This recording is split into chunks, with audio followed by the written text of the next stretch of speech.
чыгып отурат. Бүгүн биз сиздер менен биздеги партия саясаты тууралуу сөз кылалы деп отурабыз. Ал үчүн бизде Кыргыз Республикасында партиялык тарыхы бир топ узун Замандаш партиясынын төрагасы Жеңиш Молдокмат мырзаны чакырганбыз. Кош келипсиз. Арыбаңыздар, рахмат. Так, атайын убакыттап ушундай карбалас экениңизге карабай эфирге келип бергениңизге чоң алкыш айтам. Биз азыр тааныштырып кеткендей, өлкөдөгү азыр мындай партия саясаты талкуулайлы деп отурабыз. Эми бунун алдында да бир нече азыркы учурда мына партиялык кризис деген акыркы учурда мындай коомду да дүрбөлөткөн бир топ мындай саясий топик темалар бар. Бирок буга да үндөш болуп кетиши мүмкүн. Ошол учурда бул жакын учурда сиз Замандаш партиясынын платформасын дейбизби же программасын дейбизби, мындай бир куушураак бир топто чөйрөдө презентация кылдыңыз да. Ушул презентация жөнүндө бир аз айтып бербейсизби? Ошонун максаты эмне болчу депчи? Алгач бар болуңуздар, сиздерге терең ыраазычылык билдирем. Анткени өзүңүз айткандай, азыр убакыт абдан чоң байлык адамдар үчүн. Бирок ошо убакыт бөлүп ошо эфирге чакырганыңыздарга мен терең ыраазычылык билдирем. Эми сиз айткандай Замандаш ушу Кыргызстанда 211 партия катталган болсо Адилет министрлигинде, ошонун ичинен 10 жылдык тарыхы бар эң чоң партия деп эсептелинет. Замандаш түптөлөрүнүн алдында 2003-жылы ошо Замандаш ассоциациясы деп ушу мигранттарга, сырттагы биздин мекендештерге жардам болсун деп, ошо жардам иретинде деп чоң уюм түптөлгөн да. Анан 2007-жылы айтор бир уюмдун, ассоциациянын мыйзамдуу мамлекет деңгээлде маселе чечүүгө укуктары ченелген экен деп анан партия куралган. Андан бери көп алгылыктуу иштер болду. Сиз айткандай 26-октябрда биз ушу партиябыздын алгач программасын, түпкү фундаменталдуу, концептуалдуу багытын элге сунуштадык. Кудай кааласа бул биринчи планыбыздын биринчи кадамы болду. Эмнеге программа, эмне үчүн азыр? Анан көп суроо берип атпайбы, бул 2020-жылы өтө турган парламенттик шайлоого даярдыкпы депчи. Биз айтып атабыз, даярдык. Анткени саясий партия бул өзүнүн турпатынан бул бийликке келем деп умтулган, максат койгон бул саясий уюм да. Ошо бийликке келем дегенде, демек ал саясий уюмдун же партиянын алдына койгон конкреттүү программасы, идеясы болуш керек. Ошо бийликке келип, ошо бийлик аркылуу ошо идеяны, программаны ишке ашырам деш керек. Ал эми ушул программа азыркы мүмкүнчүлүктөргө, дүйнөлүк тенденцияларды эске алуу менен ушу мамлекетке керек реформаларды кылам деген нерселер камтылыш керек. Мына ошону көздөп биз кылдык. Экинчи максат, биз ушул программаны шайлоонун алдында өткөрүүбүздүн себеби баарыбыз эле билебиз да. Эми алыс кетпейли, 2010дон беркисин ала турган болсок, ушу парламентаризмди бекемдейбиз деп билесиздер да. 2010-жылы президенттик авторитардык башкаруудан баш тартып, биз ушу парламенттик башкаруу системасын тандап алдык да. Эми ушу парламентаризмди бекемдөө максатында 2 жолу парламентке эл өкүлдөрүн шайлап келдик. Албетте, алардын иши жыйынтыгы боюнча эл таразылап тарых өзүнүн баасын берет. Бирок ошо парламентаризмдин өзөгү бул партияларда. Партиялардын туруктуулугунда, алардын концептуалдуу программасында, идеясында да. Эгерде кайсы бир партия конкреттүү багыты боло турган болсо, атаандаштык негизинде шайлоо болуп парламентке күчтүү партия келсе, бул демек парламент күчтүү болот. Парламент күчтүү болсо, өкмөт күчтүү куралат. Демек өкмөт күчтүү болсо, бул өлкөнүн өнүгүү багытына жол ачылат. Мына ошону көздөдүк. Анан саясий партиялар шайлоого бир 2-3 ай калганда түзүлө калып, акчанын күчү менен эксперттер топтой калып, анан бир элге жага турган, аткарылбай турган куру убадаларды жасап алып туруп анан платформаны чыгарат да. Биз ошону айтып атабыз. Келгиле жаңы саясий маданиятка өтөлү. Келгиле акчанын күчү эмес, башка ресурстарды колдонуу эмес, партиялардын идеяларын күрөшүн кылалы. Мына 2 жыл бар дагы. 2 жылдын ичинде элдин сынына коркпостон программаны чыгаралы. Эл тандасын, эл талдасын. Анан ичинен айтсын, мына бар эки партиянын программасы мыкты экен, мына бар экинин идеясы жакшы экен, мунуку реалдуу экен, ушуну тандайлы деп анан элге мүмкүнчүлүк берели. Жөн эле элди зордоп, алдап, куру убада бербестен, мына бар эки идеяны ишке ашырсак, биргеликте, мына ушуну биз мандатты тапшырсак, үмүтүбүздү берсек, ушу партия аткарса, анда өлкө чында өнүгүү жолуна батат экен, кирет экен деп. Эмне үчүн биздин элдер, мына сиздин, менин, баарыбыздын балдарыбыз Европадагыдай таза тротуардан баспайт. Сиз да Жапонияда окуп келдиңиз. Эмне үчүн биздин келечектеги балдар заманбап технология колдонулган мектепте окубайт? А мектепти курууга мүмкүнчүлүгүбүз бар да, бар. Мына биз ошону инновациялык методдорду киргизип атабыз. Жаңы жашыл экономиканы өркүндөтөлү. Бул биздин эң приоритеттүү багытыбыз. Кен байлыктарды алып эле тоонун баарын чукуй бербей, келгиле биздин өнүктүрө турган багыттарды иштетели. Азыр сиз программага кирише баштадыңыз, ага чейин бир нерсени тактап алайлы. Бул сиздер жакында өткөргөн партиянын платформасынын мындай талкуу чогулушунда эки максатты койдуңуздар дедик. Биринчиси бул парламенттик шайлоолорго даярдыктын бул kickstart баягындай kick-off биринчи топтуба берет го, биринчи кадамы дедиңиз. Анан экинчиси бул парламентаризмди колдоо деп атасыз да. Жаңы саясий маданият. Жаңы саясий маданиятка өтүү депчи. Эми ушул программаңыздын өзөгү жөнүндө эми мындай тереңирээк айтып берсеңиз, бир пункттарга бөлүп, могу биздин партиянын программасы деп. Азыр сиз бөлүп берген убакыттын ченемине жараша мен кыскача тезисти айтып берейин. Азыркы чыккан программа бул жалпы бүгүн коомчулукка берилген бул концептуалдуу тезистери гана берилди, долбоор катары. Бул негизинен 7 багыттан турат. 7 багыттан турат. Программа эмне негизинде жазылды жана кантип жазылды? Бул ошо ар тармакта адистердин топтомундан жыйналган чоң топ иштеп чыккан программа болду. Бул ошо биздеги дүйнөлүк тенденцияны, өзүбүздө мүмкүнчүлүктөрдү, баардык ресурстарды эске алуу менен программа жазылды. 7 багыт мына элдин жыргалчылыгын камсыздаган мамлекет. Бул конкреттүү азыркы эң муктаж деген, эң керектүү деген багыттарын берет. Инновациялык өлкө.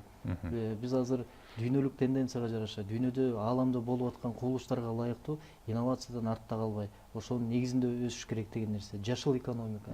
Бул биздин эң негизги экономиканын баягы кармап тура турган индикатору. Мына инновациялык жашыл экономика, түрмөсү жок өлкө, дүйнөлүк коомчулук татыктуу орун, эркиндик, анан элдик бийлик. Мына кээ бирөөнүн айрымдарын айтып атабыз да, ушу 7 багыттын ичинен жашыл экономика деп, түрмөсү жок өлкө десе айтышат да. Кантип эми ошо түрмөсү жок өлкө болсун? Коррупционер болсо камалыш керекпи? Камалыш керек. Киши өлтүргөн болсо камалыш керек. Биз айтып камалыш керек деп атабыз. Бирок саясий партиялар ушу биздин элди көндүрүп коюшканда, бул партиялар 2-3 ай калганда түзүлө калып, анан бир курбодалар жаза калып, жок. Саясий партия, саясий уюм болгондон кийин теги алыскы келечекке болгон максаттуу багыты болуш керек. Биз айтып атабыз, келечекте түрмөсү жок мамлекетке умтулушубуз керек. Ошонун алдында адилеттүү сот, ошонун алдында сөз эркиндиги бардыгы камтылат. Анан мисалы скандинавиялык мамлекеттерде, бул жомок эмес да, скандинавиялык мамлекеттерде акыркы түрмөлөр жабылып атат. Бул эмнени билдирет? Бул демек ошол жакта кылмыш жок, коррупция жок деп. Мына Финляндияны алсаңар, акыркы түрмө такыр эле жабылып калбаш үчүн кылмышкерлерди башка мамлекеттерден алып келишет. Жалпак тил менен айтканда экстрадиция кылып же импорттоп алып келишет. Мына ушундайга жетсек болот да, умтулсак болот да. Бизде партияларда багыттуу мындай бир тилектер болуш керек, конкреттүү максаттар болуш керек. Анан биздин программанын негизги концепциясын, анын маанисин, маңызын, мунун баягы ичинде жазылган реалдуулугун ушу дүйнөдөгү Нобель сыйлыгынын, экономика боюнча Нобель сыйлыгынын лауреаттары алардын иштери тасыктап турат да. Алар эмне деп атат ошо дүйнөлүк экономисттер? Бүгүн дейт, илим, адамдык капиталга болгон инвестиция, инновация бул ошо туруктуу экономиканын өсүшүнүн негизги факторлору. Анан ушул негизинде азыр инновациялык экономиканы өнүктүрүү учуру келди деп атышат да. Мына дүйнөлүк иликтөөнүн негизинде бул биз эмес, дүйнөлүк иликтөөнүн негизинде айтылып атат. 20 жылдан кийин дүйнөдөгү 47% адамдык ресурстар роботторго алмашат. Цифровизация жүрүп атат. Мына биздин азыр билим берүү тармагыбыз, башкаруу системабыз ушундай заманбап инновациялык технологиялар менен айкалышып туруш керек. Биздики калып калбаш керек. Азыркы балдарга берип аткан билим берүү системасы артта калып калган. Бул теги 50-жылдары иштелип чыккан. Ошонун баарын азыркы учурга, заманга, талапка жооп бере тургандай кылышыбыз керек. Мына негизги өзөгү ушундай. Мисалы, биз айтып атабыз, экономикалык баягы жаатынан бюджет оптимизациялоо учуру келди деп. Муну бардыгы эле айтат. Бирок кантип дегенде чечүү жолдорун айтпай атышат да. Оптимизация дегенде эле тилекке каршы адамдардын санын кыскартуу менен чектелишет да. Жок. Биз айтып атат, жок, андай болбойт.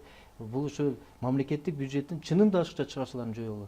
Мисалы, Монголияда бүгүн 298 миллион долларга эң чоң эл аралык аэропорт курулду заманбап.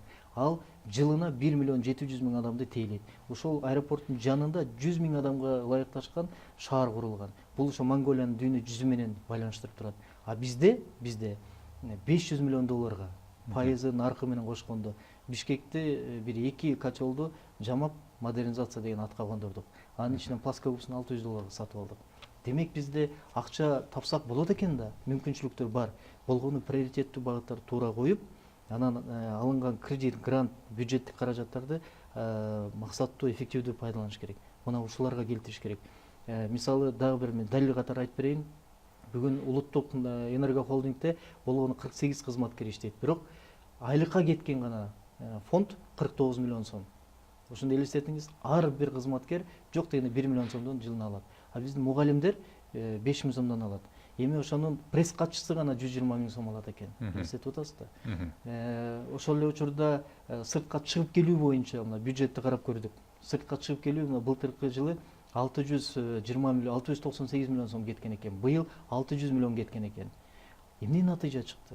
12 министрлик, 22 ведомство, 120 депутат чыгып келип атат. Эмне натыйжа чыкты? Биз айтып атабыз, ушунун баарын кыскарталы. Конкреттүү мына Жапониядай болгон, Европадай болгон, өнүккөн мамлекеттерде сыртка чыга турган болсо, артында фидбек, отчет болот. Отчетун берет. Мына жерге чыгып келдим, мына бир инвесторду тартып келдим, мына бир барып тааныштырып келдим деп. Бизде андай жок болуп атат да. Мына программанын алкагында, Кудай кааласа, биз азыр жаңы команда түзүп ишке киргизген атабыз. Кыргызстанда 100 теги айыл чарба продукциясын деп каталог түзгөн атабыз. Ошондо биз бул жазга келип калат. Бул өтө чоң жумуш. Бул негизи айыл чарба министринин жумушун алып алдык да. Анан ал каталогду айтабыз, жана Forbes'той эле 100 продукцияны алабыз дагы министрликке тапшырып берели деп атабыз. 120 депутатка тапшырып берели, өкмөт башчыга беребиз. Эмне деп? Бюджеттен акча алып атасыңар, алып атасың, сыртка чыгып атасың, чыгып атасың. Жөн барып келбей, PowerPoint'тан Кыргызстан жөнүндө тоосун коюп алып презентация кылганын ордуна мына бир эки продукцияны сатып келгине. Инвестор табам дейсиң, мынакей даяр нерсе. Анын ичинде азыр сүрөтү менен, видеосу менен баардыгын жакшынакай кылып жасап беребиз. Мына ушундай иштер болуш керек.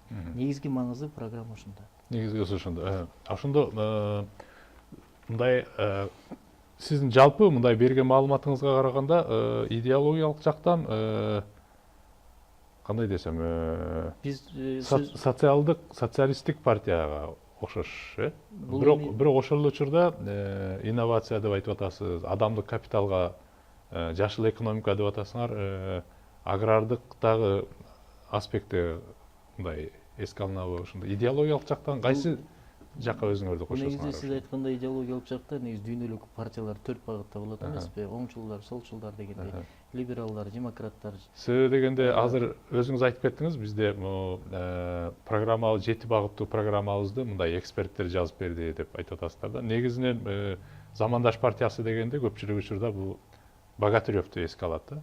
Богатырев жазып берет деген мындай элде түшүнүк бар. Болчу да.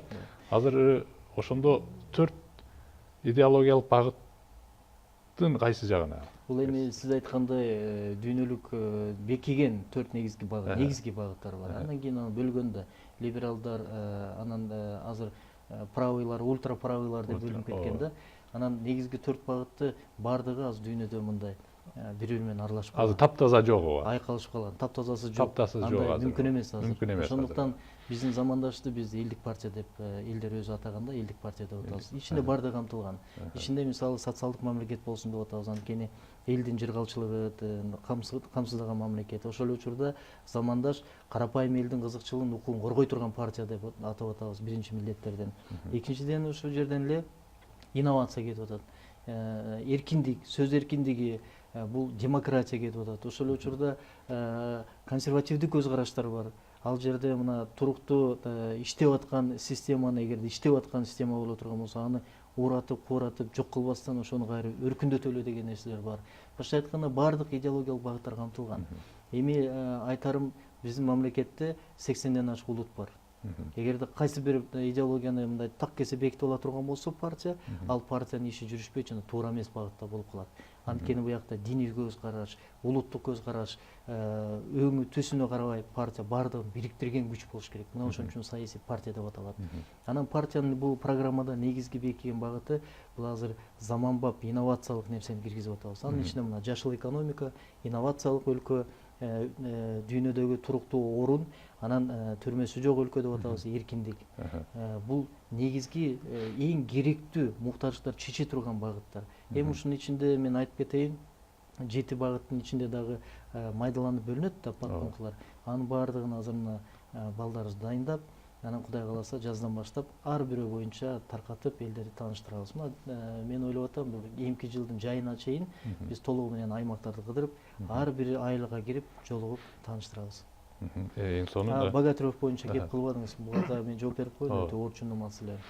Сиз айткандай 2015-жылы парламенттик шайлоого замандаш катышкан, тилекке каршы жүйөлүү себептер негизинде партия өтпөй калган эмес, партияны өткөрбөй коюшкан.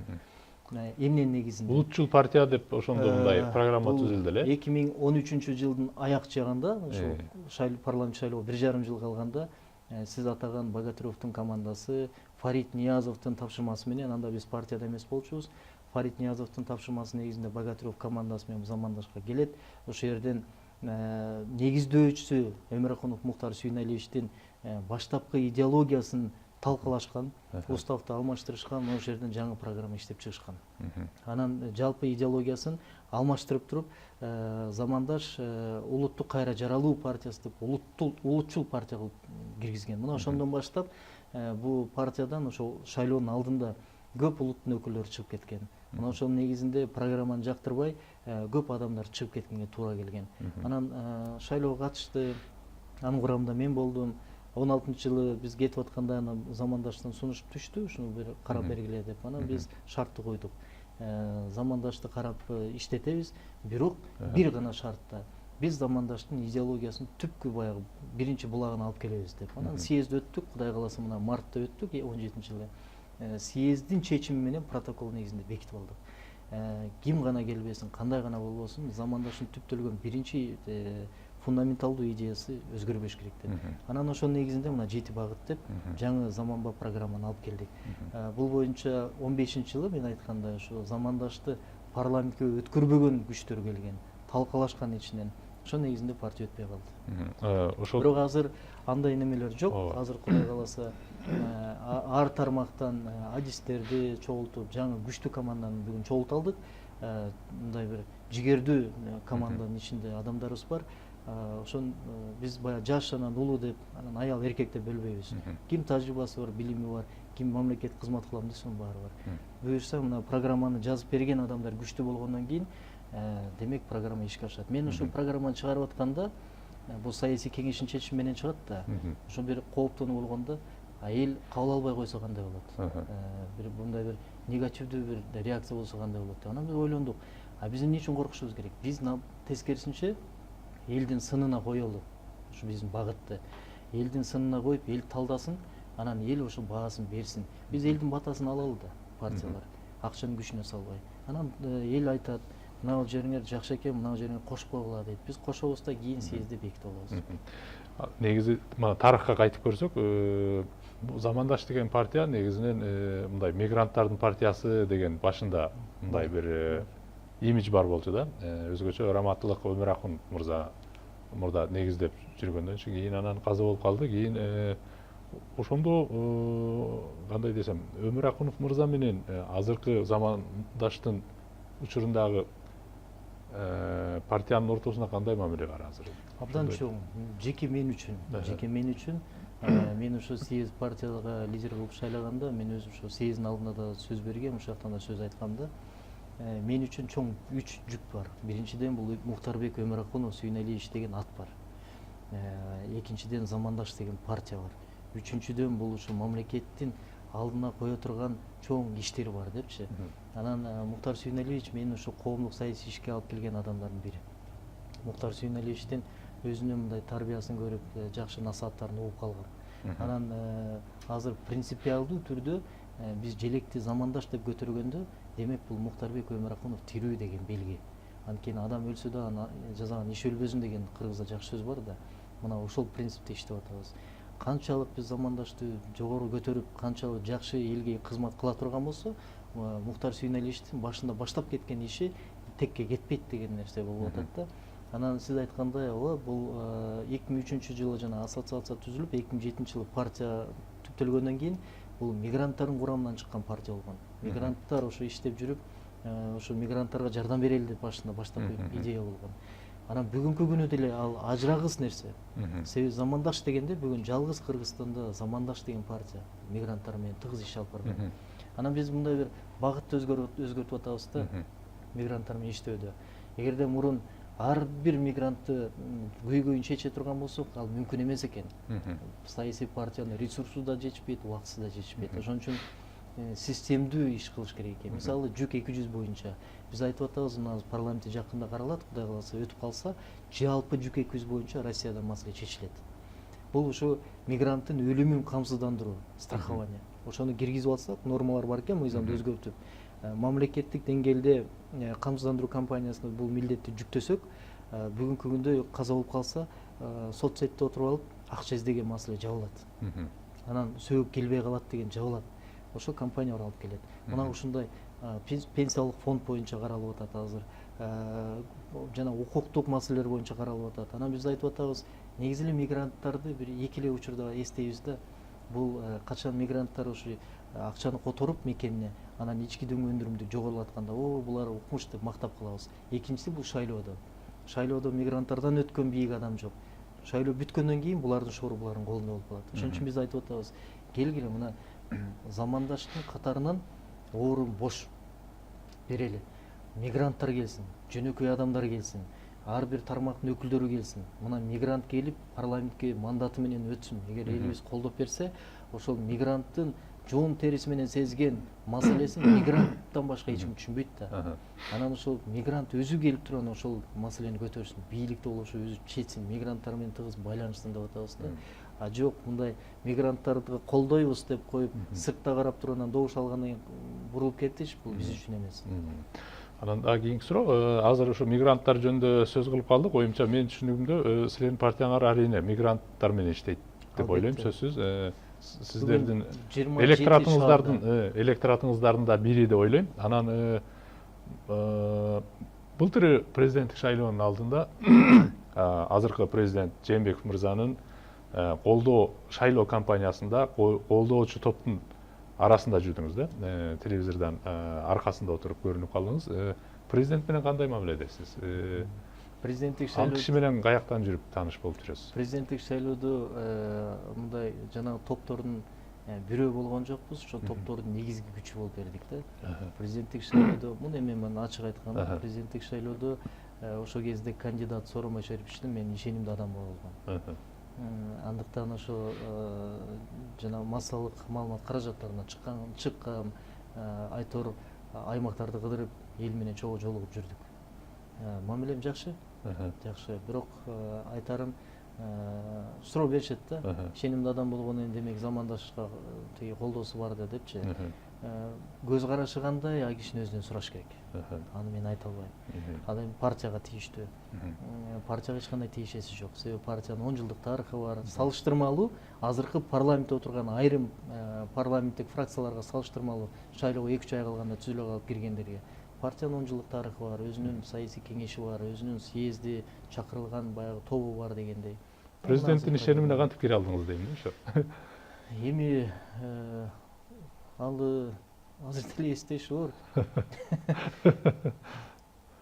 Мындай болду да, биз ошо шайлоонун алдында замандашта саясий кеңештин бир топ жолу жыйын болду. Анан албетте биз партиянын курамынан дагы бир талапкерди чыгаруу максат койдук, анткени партиябыз да. Бирок чынын айтканда ал кезде мен жаңы төрагалыкка келген кез болчу. Партиянын ичинде жана сиз экөө жогоруда талкуулаган маселелер абдан көп болчу. Ошонун баарынын үстүндө иштеп аткан учур эле. Анан ошол кезде партиянын ичинен талапкер чыгара албаганыбызга көз жетти. Эми реалдуу көз караш менен карадык да. Анан өтө турган, иштей турган, мамлекетке кызмат өтөй турган бир талапкерди тандайлы дедик. Анткени саясий партия иштебей койбош керек. саясий процесске катышыш керек да. Бизде аймактарда мисалы катталган 15 миңден ашык мүчөбүз бар. Эми жалпы ушул кызыкчылык негизинде Сооронбай Шариповичтен талап келген саясий кеңеште чечтик, жалпы конференция өттүк.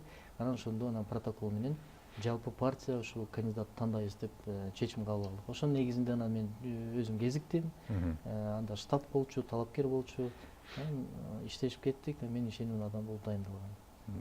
Бүгүн эми мамиле жакшы, бирок ай кишинин бул оор нерсе да, бул ишеним. Бул абдан оор жоопкерчиликтүү нерсе. Албетте абдан оор нерсе. Могу шайлоонун алдында биз ушу шайлоого катышкан талапкерлер менен кезиктик, алар менен сүйлөштүк, алардын оюн билдик, уктук.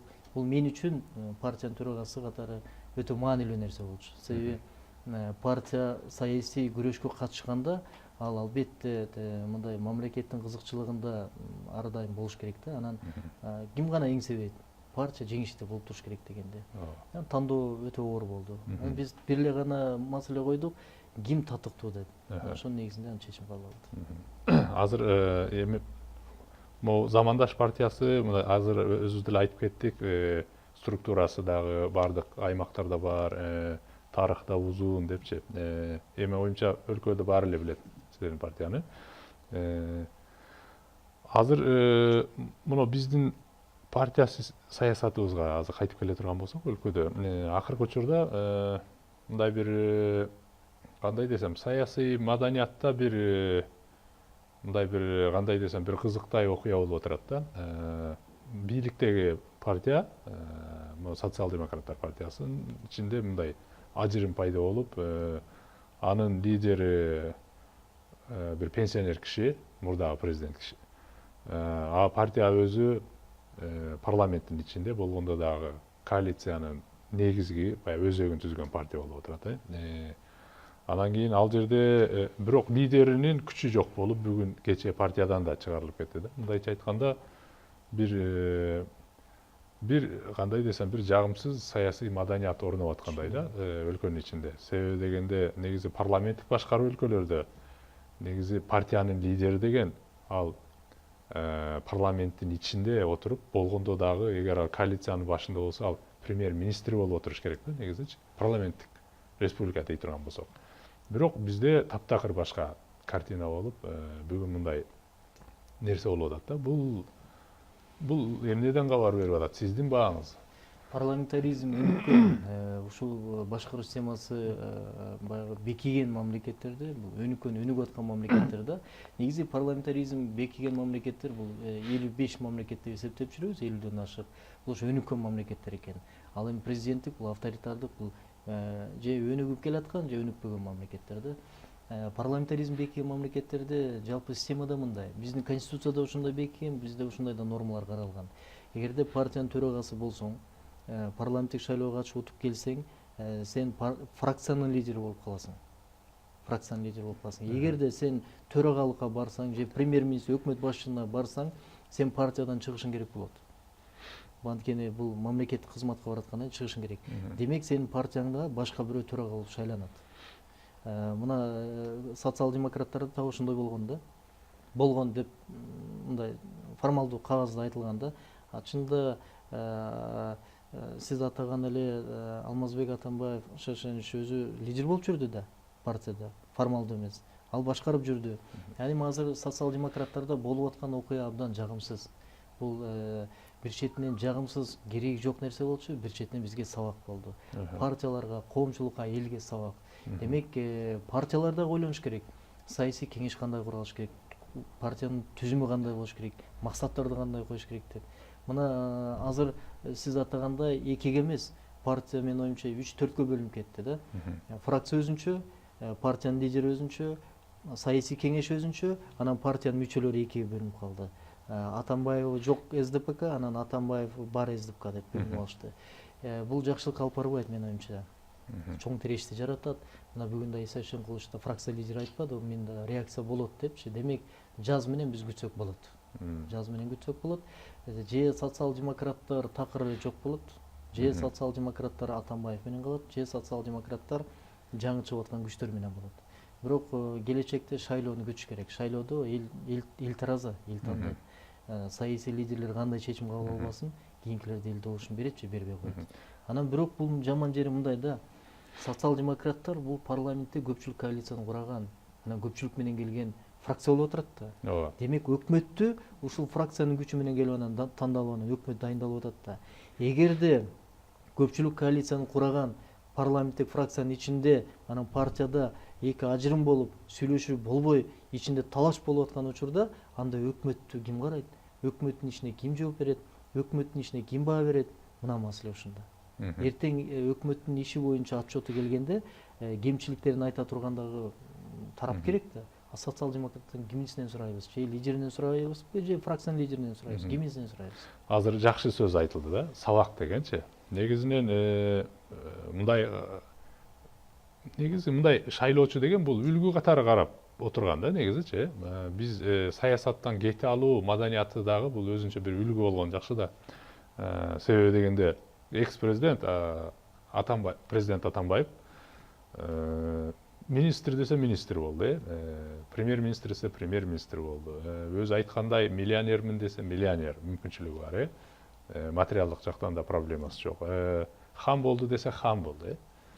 Бирок болду ушуну менен мен саясаттан кеттим деп аксакалдык өзүнүн миссиясын кылып эле бүгүн фонд уюштуруп, жаштар менен жолугуп, багыт берип, монтип жүрсө болбойт беле дегеним да. Бул эмнеден кабар берип атат? Бул мурунку президент Атамбаевдин жакын санаалаштары, достору, теңтуштары азыр айрым массалык маалымат каражаттарын чыгып айтып атпайбы?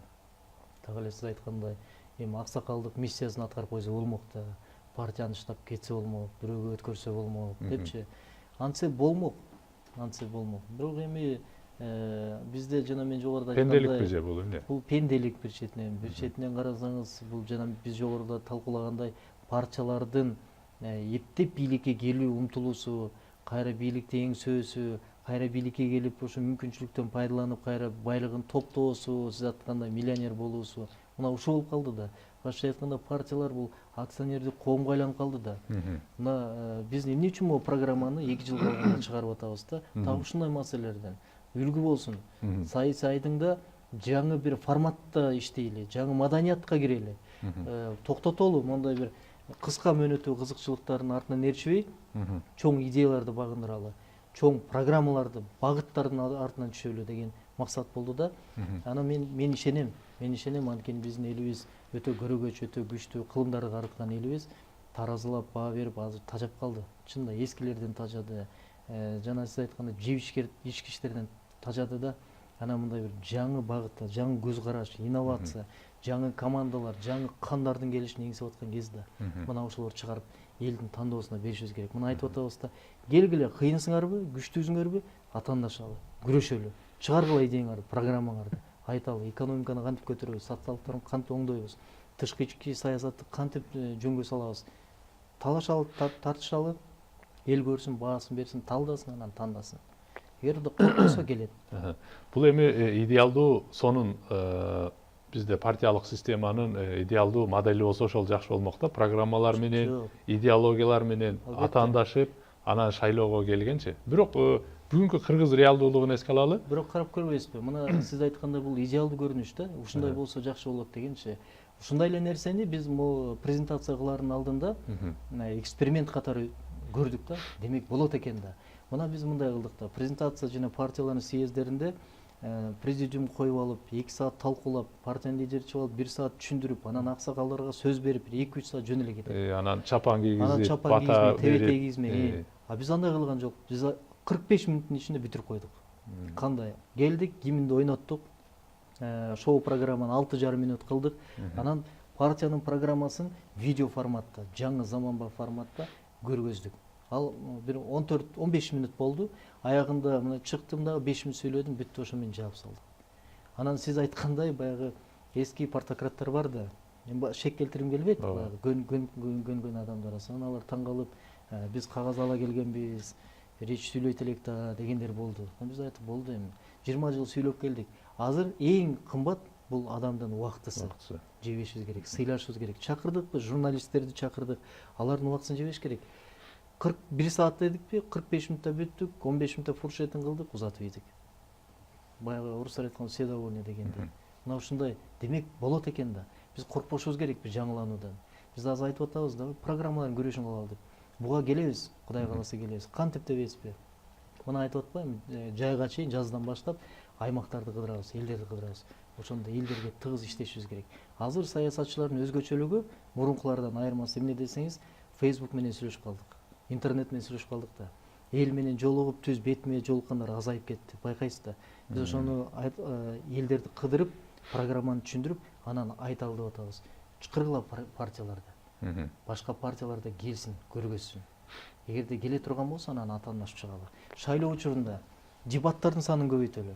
Келгиле көбөйтөлү. Теледебаттардан 9 болсун, 8 болсун, ар тармактан чыгалы. Жалгыз партиянын лидери чыга берген жарабайт. Ар тармактан адистер чыксын, талашсын, тартышсын. Саламат сактоо боюнча, билим берүү боюнча. Ошондо анан эл тандайт. Анан айтат, баасын берет. Мына бир күчтүү экен, монуку реалдуу экен деп. Билесиз да, 2015-жылы парламентке келатканда айрым партиялар ой тоону айтып келишкен да. Мисалы, пособияны жогорулатып беребиз деди. Тиги кылынбай турган, болбой турган нерселерди айтышты. Студенттердин стипендиясын 2,5 миң сом кылып беребиз дешти. Тиги жөлөк пулдарды 50 миң сом кылып беребиз дешти, жана эме сүйүнчү пулдарды. Баарыбыз көрүп аттык, баарыбыз билип аттык да, бул болбойт, азыр аткарылбайт деп. Ошон үчүн реалдуу нерселер менен элге чыгыш керек. Эми азыр баягы электоратка кайталы эми. Могу шайлоо болот 2020-жылы, баягы өзүңүз айтып кеткендей, партиянын биринчи максаты бул кийинки парламенттик шайлоого катышуу депчи. Бирок мондай нерсе бар да, бир парадокс. Парадокс эмес, бул закон ченемдүү нерсе негизи. Калктын бүгүн 32-33%ке жакыны мындай кедей да. Бул деген нерсе 6 миллион кишинин 2 миллиону бүгүн кедей деген түшүндүрөт да. Анан шайлоолорго келгенде аймактарда деле, мына Бишкектин четтеринде деле негизинен өзүңүз деле билсеңиз керек, шайлоолордун алдында монтип эле 1000 сом менен добуш сатып алуу практикасы кеңири таркаган. Ошого окшогон аларга, мисалы, ошондой электоратка биздин идеология, биздин программа мындай такыр эле таасир этпейт да. Себеби алар биринчи кезекте мындай кара курсак менен көп алек болуп атат. Ушул маселе менен кантип күрөшөйүн деген оюңуздар бар? Же мындай идеология менен эле баары бир барабыз деп ойлоп атасыздар? Өтө өзөктүү, өтө туура, өтө чоң көйгөйлүү маселени көтөрдүңүз да. 2010-жылдан бери алсак, биздин чоң трагедиябыз бул ушу добуштарды сатып алуу болду да. Муну ким алып келди? Муну ушу капчыктуу партиялар алып келди. Мына ошолор көндүрдү, мына ошолор берди. Анан эл эмне үчүн добушун сатты, билесизби? Эмне үчүн биз муну менен күрөшпөшүбүз керек? Эмне үчүн биз буларды жеңбешибиз керек? Биз жеңип чыгышыбыз керек. Бийликти эч ким берип койбойт, мына келе кой, отур кой деп. Биз буну күрөшүп келишибиз керек. Күрөш элдин колдоосу менен гана болот. Биз эмне үчүн эл түшүнөт? Мына кээ бир айтат го, эл түшүнбөйт деп. Эл тараза, эл баардыгын билет. Элге туура маалыматты жеткиришибиз керек, учуруна жеткиришибиз керек. Мына сиз айткандай биз азыр ушул стереотиптерди сындыралы деп атабыз да. Мына 1000 сомду эгерде 5 жылга бөлсөңүз 18 тыйындан айланат болуш керек, жаңылбасам. Күнүнө, Анан 18 тыйынга өзүмдүн үмүтүмдү, тагдырымды, турмушумду сатып атпайбызбы? Биз мына айталы деп атабыз да, чыкканда муну жеңсе болот. Айтор ошо партиялар жанагы көндүрдү дебедикпи? Ошо программаны чыгарганда, элдерди кыдырганда, ушу айтор эл 15-жылдык парламент шайлоодо эмне үчүн добушун сатты? Анткени элдин тандоосу болбой калды да. Анткени көрдү да, баягы эле партиялар, баягы эле адамдар келатат. Эч өзгөрүү жок. Курамы да ошол. Мурунку жеп ичкендер, мурунку баарына шек келтиргим келбейт, эми көбүн. Ичиндеги эле адамдар өзгөргөн жок. Анан эмне кылабыз? Баары бир келет деди. Баары келет, айла жок. Андан көрө акчасын алалы да берип коелу деди. Мына ушул маселе болду. Экинчи биз мына анализ кылдык. Кыргызстанда жалпы 6 миллион болсо, сиз айтканда 34%, бул 32% бул өтө кедей, өтө жакыр турат деген белги. Жалпы 77% Кыргызстанда элдин санынан бул жакыр турат деген. Ошонун ичинен 32-си өтө жакыр. 1% өтө бай турат дегендер. 1%на ким кирет билесизби? Мына азыркы бийликтин бутактарында эң бийик жагында отургандар кирет. алар кантип байды дегенде билебиз да. Бишкектеги ТЭЦтеги жана АТШтерди $600 сатып алып, калганын кымырып аткандар. Мына ошентип байышты да. Бул биз көрүп эле калганыбыз да. Эгер суук болуп калып, жарылып кетип билип калдык. Албетте. Эгер антпесе биз билбейт элек бүгүн. Маселен ошо шайлоодо башка жерде деле элдин толтурат. тандоосу болбой калды да. Азыр болсо биз айтып атабыз, мына жаңы команда менен, жаңы программа менен, жаңы инновация менен чыгалы, жаңы түрткү үмүт менен чыгалы. Ошондо элде тандоо болот. Мына айланайындар, мына орегелер келатат. Ушуга берели, калгандарын ушулар сүрүп чыксын деген үмүт беришибиз керек да. Анан өзгөчө жаштарга бийликти эч ким бербейт. Аны сууруп, талашып, күрөшүп алышыбыз керек да. Мына биз эгерде барып туруп бирөөнүн эшигинин алдына барып туруп мага бергилечи десеңиз, эртең анын көзү каранды болуп каласыз андан. Ошон үчүн биз өзүбүз күрөшүбүз керек, өзүбүз барышыбыз керек. Эң негизги биздин күчүбүз бул элибизде. Анан азыр айтып алдыңыздар, муну анализдеп көрдүк, антек депчи. Ошондо кимдер менен кеңешесиздер азыр партиянын ичинде? Бизде эксперт Богатырев жок экен азыр. Жок, эми ал Богатыревду такыр эле унутуп коюш керек. Унутуп коюш керек.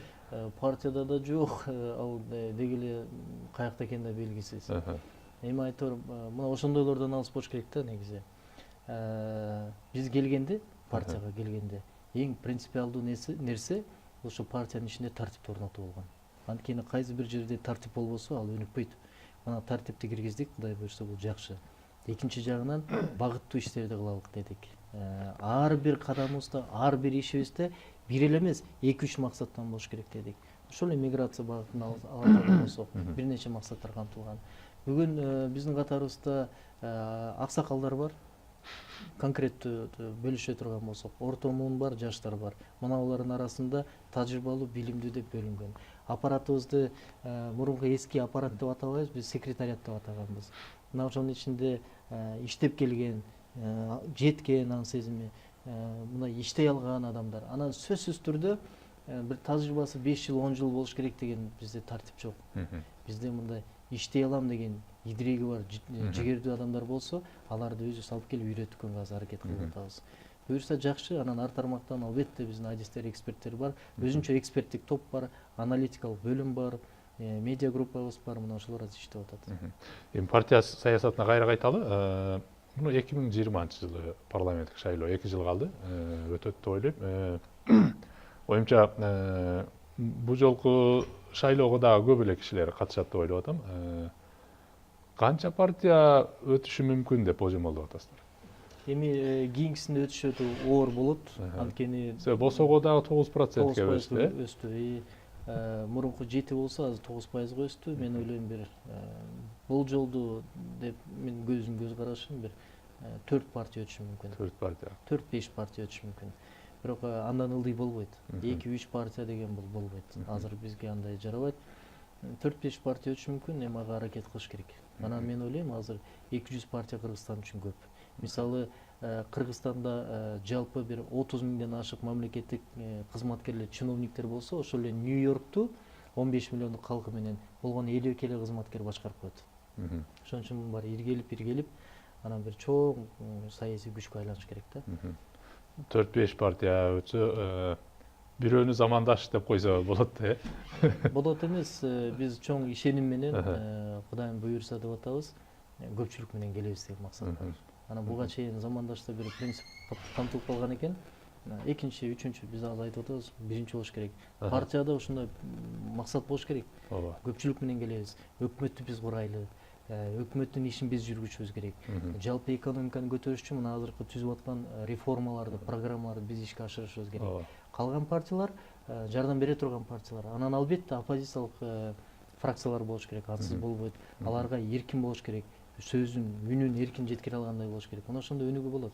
Мен ишенем, Кудай кааласа, мына элге чыгып баштайбыз, тыгыз иштегенде эл тараза колдоп берет. Жеңиш мырза, эмесе биздин убакыт соңуна келип отурат.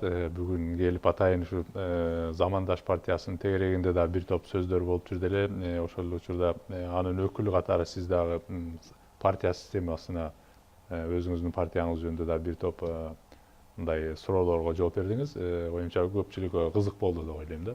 Атайын келип бергениңизге эмесе сизге чоң алкыш айтам. Рахмат.